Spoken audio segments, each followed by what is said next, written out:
এবার আরজি করে ঘটনায় মুখ খুললেন ভারতীয় পেসার জসপ্রীত বুমরা। তিনি বলেছেন, মেয়েদেরকে পথ বদলাতে বলো না, পরিবেশটা বদলে দাও, তাহলেই আমাদের দেশ একটা ভালো স্বাধীন দেশ হয়ে উঠবে।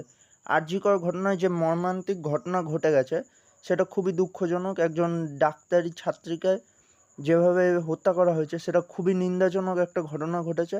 তো সবাই চায় যাতে দোষীদের তাড়াতাড়ি ধরে শাস্তি দিয়ে দেওয়া হোক, এবং এর বিরুদ্ধে বিভিন্ন প্রতিবাদ চলছে, বিভিন্ন জায়গায় প্রতিবাদ চলছে, সবাই মিছিল করছে, মোমবাতি মিছিল করছে। তো যাই হোক, আহ, যাতে তাড়াতাড়ি সব কিছু মিটে যায়, যাতে দোষীরা ধরা পড়ে। আর এরকম ঘটনা তো সত্যি খুবই নিন্দাজনক ঘটনা।